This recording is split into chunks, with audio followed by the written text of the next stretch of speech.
So I'm having a chat with Angeline of Telenova. How are you? I'm great, thank you. I'm in the studio, or I'm in a studio. It's not our usual, but I am. Good, good. Starting new music then? Kind of, yeah. We're putting out an extended version of the album, so there's Okay. just some special bits and pieces that we're finishing up for that.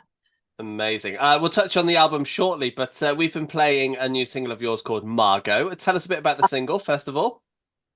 Thank you. Yeah, Margot's probably the one that takes me the longest to explain what it is, but let's see. It came about. The first line of the song was inspired by a scene in a movie called About Time with Margot Robbie in it. But it quickly evolved into a story about when there's someone at a distance, whether it's like someone in high school who's a few years older than you, or it's someone that you follow online, or it's just someone who's sort of just out of reach that you have this intense envy for, and you also like always want their attention, want their affirmation.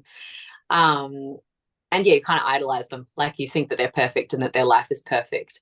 And towards the end of the song, after kind of exploring the destructive nature of envy, you come to the realization that at the end of the day, everyone is just as insecure as you are deep down. Um, yeah, how was that? Yeah, no, all good. Yeah, great. And that's off your debut album, which is out now. There's probably still people out there who've not heard it yet. What can they expect to hear if they get a chance to take a listen? We like to call our music cinema for your ears. So I think you can expect some cinematic moments in and amongst alt pop mixed with kind of trip hop, hip hop beats sometimes. There's sprinklings of folk and sprinklings of rock. It's really a musical blend of all the sonic tastes of the three different band members. And yeah, we all came from such different musical backgrounds, and I really love how that kind of plays out in our music. Yeah, nice. And the sound you wanted to make with this record, did it turn out the way you wanted it to, or is it simply how it turned out in the studio? Oh, I mean, I guess the answer to both, like we didn't set out to sound like anything. I mean, we didn't have a vision, I guess, to Hmm. start with. We just got in the studio and started playing around, and that's kind of always how we've done it. So, I guess I really, really like how it turned out, but I didn't really have any idea what it was going to sound like when we started. Yeah, nice. And you've already partially answered this question, I think, but I'm sure you wrote more than what made it onto this record. What happens to those now? Well, I did just mention the extended album. So there's one that's been very dear to our hearts that the only reason it didn't make the cut was just kind of a label and management decision of like, your album's too long for a first album. Like, well, we'll put it on later. So that song did make it. The others, I guess they didn't stand the test of time as much for us. We sort of thought we'd rather have kind of 10, how long's the album? 10 or 11 of our favorites rather than 15 songs with a few, not duds, just like sometimes when you actually sit down and listen to the album from beginning to end, some songs just don't make sense in Mm. there anymore. They feel out of place, or they don't add anything, or they kind of double up on a narrative that's already being told.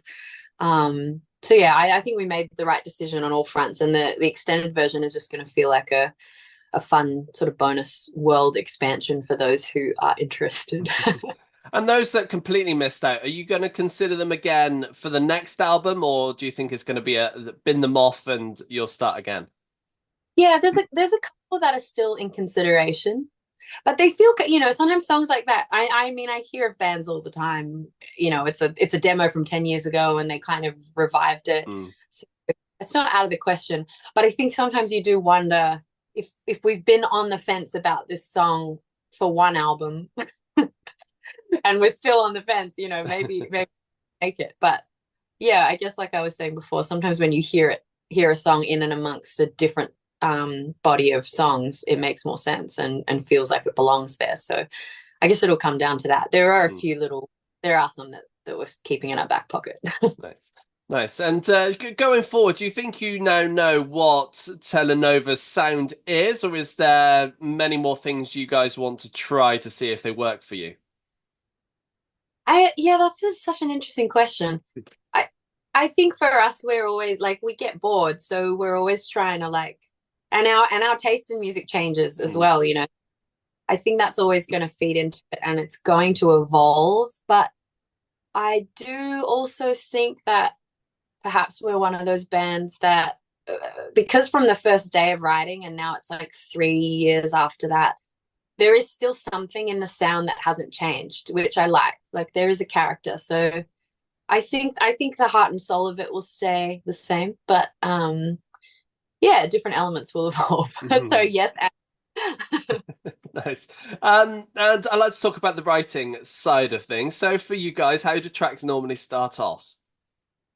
Look, it's different every time. My favorite way is when we're all in the studio together, which is often the way. And we'll start with a coffee and a bit of a chat, and then usually we'll either begin with some chords that either Josh has thought about beforehand. He's like the real chord master of the band. He plays bass in the live shows, if you've seen a live show.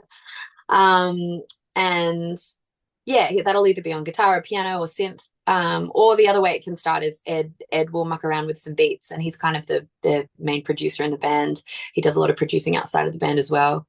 And we as a band will kind of just, yes, no, not that, tweak that until we're all in a space where we feel like we're on the same page and we're enjoying what's happening, and then we just kind of keep building.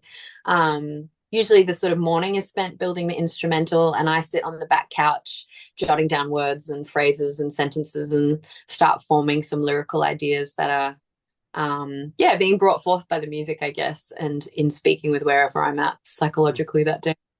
Yeah, and then the afternoon is usually like laying down some melody, starting to scratch out some lyrics, and then we usually come back another day, and Josh and I develop the lyrics more based on kind of where I've started, or what the title is that I've come up with, or the chorus line. Or sometimes we start completely from scratch and there's no lyrics at all, and we're just trying to get the music to speak to us, and for both our brains to be in the same place about what we're writing about.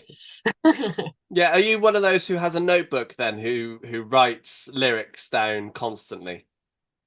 Yeah, yes, to be honest, I don't do it as often as I would like, because I think I get really fidgety like everyone else in this world right now. And I just feel like I have to be looking at something or hearing something or doing something. I don't often just sit down and write lyrics abstractly, but when we're in the studio, it's definitely notebook and pen for me. And yeah, with kind of the music washing around in a room, I feel very, I guess, held and not as fidgety. And that's really paper for several hours. I really like using pen and paper because there's too much else on a laptop and a phone to distract you and take you out of it. Yeah, no, absolutely. And you've been busy on tour recently. You've been over here in the UK and Europe as well. How's the touring been for you? It was amazing. I mean, we got back just last week, still a little bit jet lagged, but it was worth it.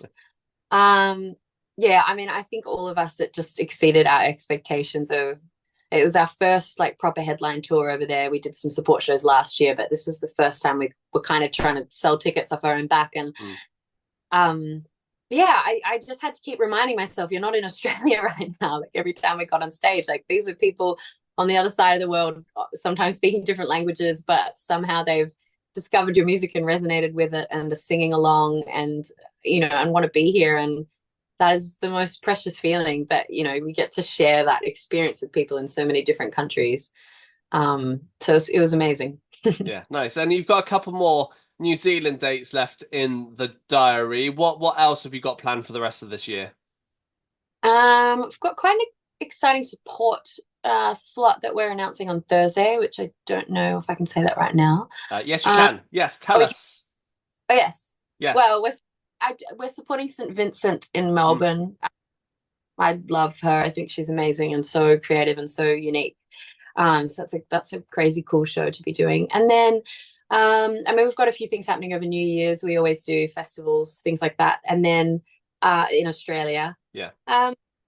Yeah, and then next year we'll be doing a bit more touring around Australia, and then back to Europe and the UK, hopefully, God willing. That's the plan. Amazing.